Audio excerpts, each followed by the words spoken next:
Mr. Alan Rickman. So regal, isn't he? Look at him. So regal.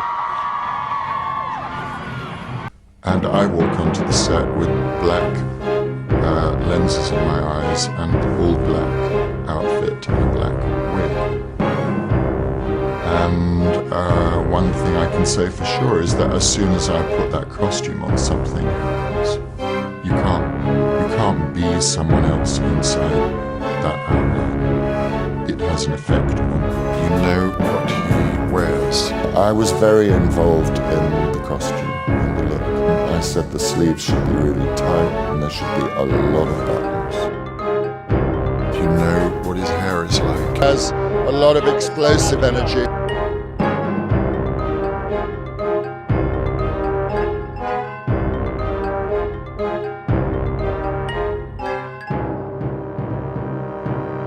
As well as standing still.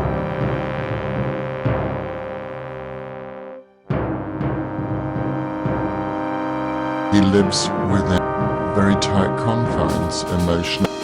It's difficult to read what he's thinking. He never really raises his voice, doesn't really shout. Very tight confine, physically. It's actually buttoning the sleeve that finishes there. It's very different to a sleeve that finishes there. He lives a solitary kind of existence. Because you can't imagine that there's any other agenda in his life than the one he's set himself. There's a question of what was that agenda going to turn out to be. That meant it's somebody who's very concentrated. Well, he's very focused.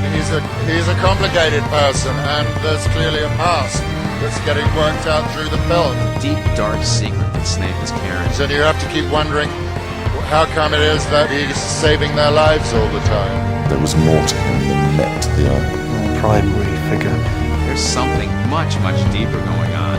The Snape story is much more complicated than we might imagine. The line between good and bad is often more complex than it appears. Snape is not a lovely guy. What does this word loyalty mean? Who I trust and who don't I? You know, he seems to be one thing and then constantly pulls the rug out from under your feet. How good or bad is Snape? What's he got up his evil sleeves? He's evil.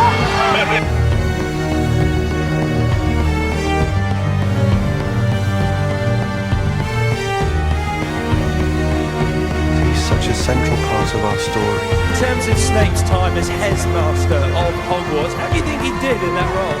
Well, of course, there was an agenda, so he wasn't entirely free in the role. He had stuff to do. Which I guess he achieved. As the stakes get higher, the more he has to step into muddier and muddier waters. Alone, he's got two horrible Death Eaters, the Carrow twins, who are teaching. Hogwarts is in a state of lockdown, and it feels really haunted and sad. Because the situations are so strong. How dare you stand where he stood?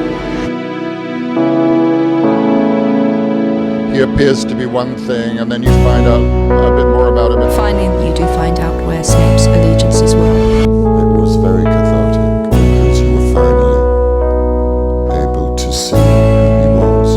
What becomes of Snape's character and where that story ends is very exciting. And it was, I suppose, strange in a way to play stuff that was so emotional.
such an extraordinarily complete character to play. And he is one of the most complicated, fascinating characters in the series. The dividing line is when you're playing somebody who exists in 2 dimensions or somebody who exists in 3 dimensions. We finally see Snape in 3D. Well, if you're playing somebody, you don't judge them. I don't judge them. I'm not looking for, is it this or is it that? Just, am I interested in this or truth? I'm the half-blood. Severus Snape, Alan Rickman, who won the winner of the Harry Potter World Cup. It's a vote for ambiguity. Values like courage and determination and loyalty and love, actually.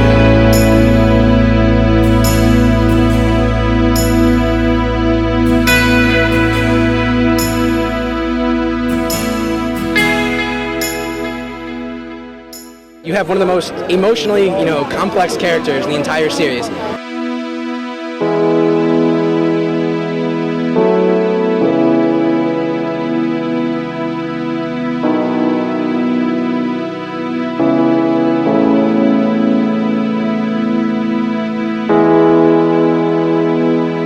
Thank you for doing such a fantastic job in capturing that emotional complexity. Alan Rickman as Severus Snape.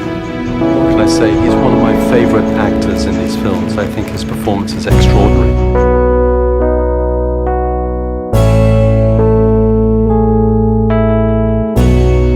She gave me one small piece of information that was just a very small.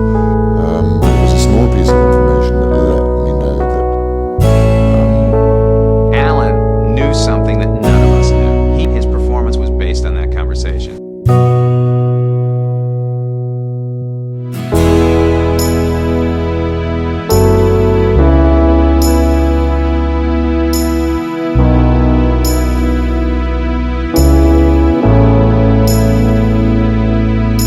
That is Alan and David Thewlis, last day on Harry Potter.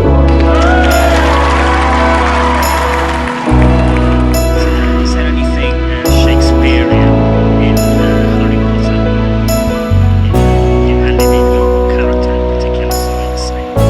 yeah, I think maybe there is. Yeah, there's there's a little bit of Hamlet and a little bit of Richard the Fourth.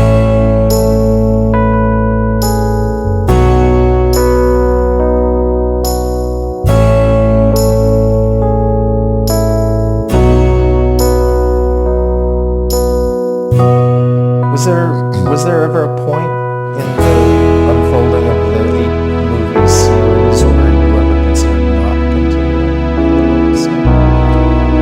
I wasn't going to let anybody else finish that story. As you can hear from that noise here in Trafalgar Square, Severus Snape himself has just arrived in the form of Alan Rickman.